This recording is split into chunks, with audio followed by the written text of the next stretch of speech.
Horses are so much fun to ride and they are so relaxing.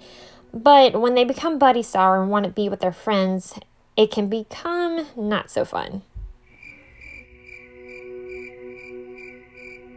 This is Cricket. She's an older mare, but her biggest issue is just being pushy and then buddy sour. So I've been working with her on that. So the first thing before I even start asking her to walk forward, I always want her to stand still when I get on her. So I don't want her to start walking off like right there. I don't want her to do that. So I'm going to flex her from left to right, and I want her to just stand still. I don't want her moving her feet, and so we're going to do that over and over until she just stands still and relax. Because when you get up on a horse, you don't want them to walk off on you. You want them to stand still. Okay? Good. And I might even do, because lateral flexion is the key to vertical flexion. So if they can flex left to right, then they're going to be able to flex downward too. So as soon as they tip, I'm going to put just light pressure. I'm not putting much, but I'm going to hold it there. I'm going to hold it there. See when she tips? That's when I release. Okay? Good. Now she's standing still.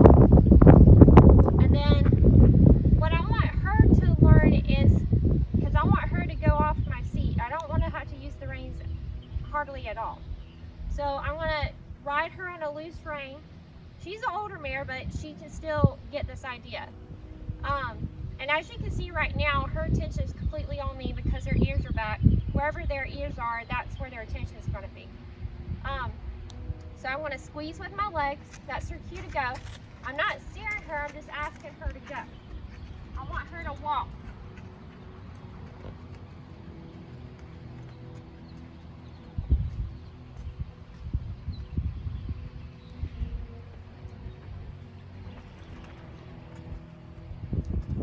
See, my energy is down and relaxed.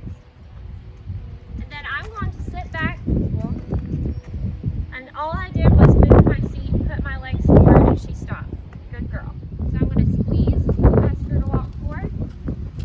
I just want her to stay in a walk. She thinks go that way. So I might have to redirect her just a little bit. I'm not steering her. Alright? I'm going to ask her to try it.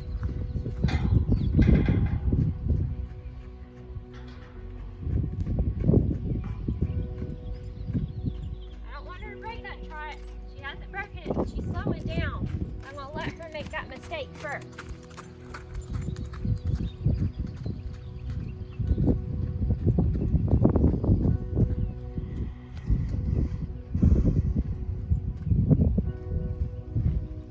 So,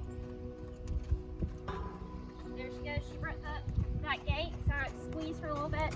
Now, I'm going to ask her just a second with my seat to slow down to walk.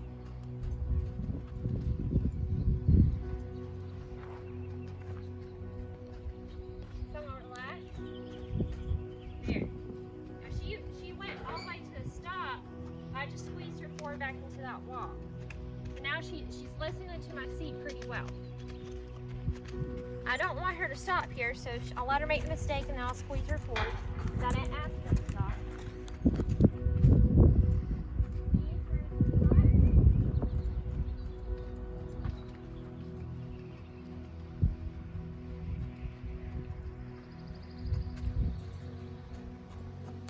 And walk. There. Okay? That was my seat again telling her. And now I'm going to flex her. See how she's licking her lips there? She's using the thinking side of her brain. And that's what we want. Good girl. Okay, and I'm going to release that pressure and let her rest. Horses learn the quickest when you give them a release at the right time. Release and timing is everything with a horse. That's how they figure things out. With working with these horses, I am constantly revealed of messages that I feel like God is speaking to me.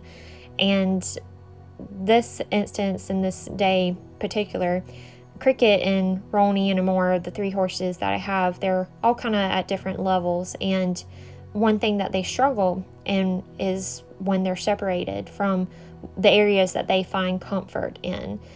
They find safety. They're looking to each other for safety, when in reality, they need to be looking to the human or to the rider for safety. Because the human or the rider is the one that cares for them, that looks out for danger, that truly is the one that provides and protects them. And it constantly reminds me of our relationship with God, that God is our provider, and that who can add a single hour to his life or a single second to his life by worrying? None of us can. And God just wants us to keep our focus on him. So as we walk this journey in life, and God just calls us to keep our focus on him, because he cares for us and he loves us. In John chapter 10, verses 14 through 15, it says, I am the good shepherd. I know my sheep, and my sheep know me, just as the Father knows me, and I know the Father, and I lay down my life for the sheep. God knows us all individually. He knows the number of hairs on our head, and he knows our every need. So no matter where we go in life, he asks us to keep our focus on him. And so this particular day, I was reminded of that. A couple days before, Cricket and Roni and Moore were struggling, being separated. But then they started to get their focus back on me as the rider, and they found peace that they didn't have before. And they were able to walk this path and knowing that, hey, I'm going to be okay.